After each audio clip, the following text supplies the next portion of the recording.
So Nasha, I'd like you to start with your name, your role, and the company that you work for. Okay, my name is Nasha. I have two jobs. I am the co-founder and CEO of the Fox G1 Research Foundation, and I'm also the vice president of rare diseases at Citizen. Terrific. So 5 questions for you, and answer them however you feel is comfortable for you. So the number one is, where in your life have you allowed fear to limit your opportunities? The one place that I really allowed fear to limit me was actually when I went to business school at Harvard. And it was the first time for me that I had really been in a environment like that, with so many type A brilliant people. And Harvard Business School is all about speaking in class. It's a case study method. And I was very afraid to voice my opinions during class. I found it really difficult. And it's something I completely regret, because I could have done so much more and really taken much more advantage of those precious 2 years that I was there. And I learned a lot from that fear as well, how, in the workplace, being in similar environments, not to let fear stop me from voicing my opinion. But that was definitely a place that happened for me. Super.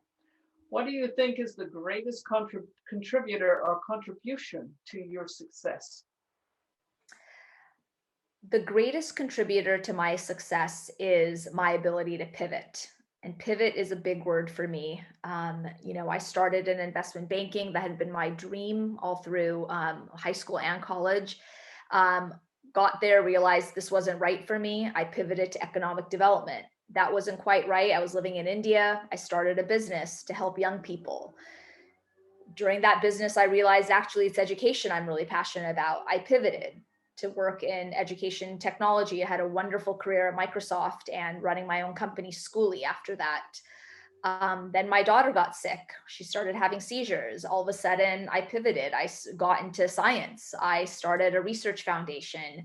And then I pivoted again to use my background in tech and data to work at Citizen, which is a health tech company. So I think for me, it's the greatest contributor is knowing that there's not a straight line. Success is not defined, and you have to pivot if you want to achieve success. Keep growing. Love it. If you could wave a magic wand, what would happen in the workplace for you to feel that you've left a lasting legacy? For me, it's very, very clear. It's simple. It's that we will have found treatments for FOXG1 syndrome and many other rare disorders.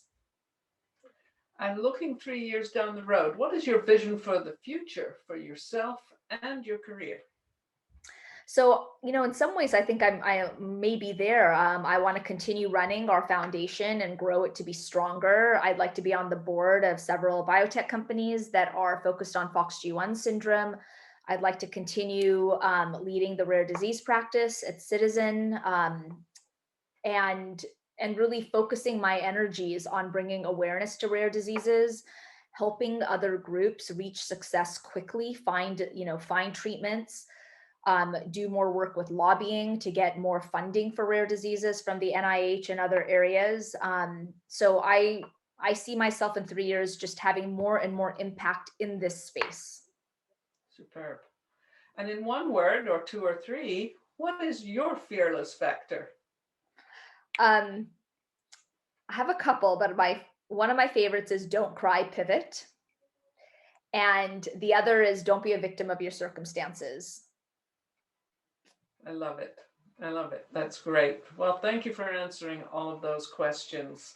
I promised you this would not be lengthy, and that's important because I know we're all busy people. But I really appreciate what you said about the speaking up for yourself. That's a big issue for a lot of women, is the need to speak up and address the confidence factor, because it's that negative voice in your head that goes, nobody really wants to hear what you have to say. But of Yep. course, they do.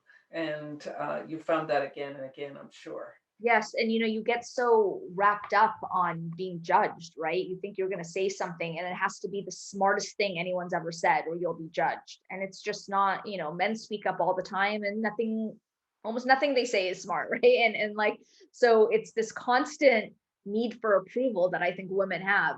It's and it's really deeply embedded in how we've been raised and things like that. And that needs, we have to break away from that. And I also loved what you said about the pivoting, because I'm a great believer in redefining and reinventing, because I think that's clearly a piece that adds to success, is that if you have that ability to be resilient when things don't go the way you want them to, you can pivot. You have a choice, and you can make that choice to do something different. I love that you always have a choice. It seems like you don't have a choice, but you always have a choice. Absolutely. And I tell that to people all the time. And I go, well, I don't have a choice. And I say, well, you just made a choice by saying that. Exactly. So, Exactly. it's always very, very interesting.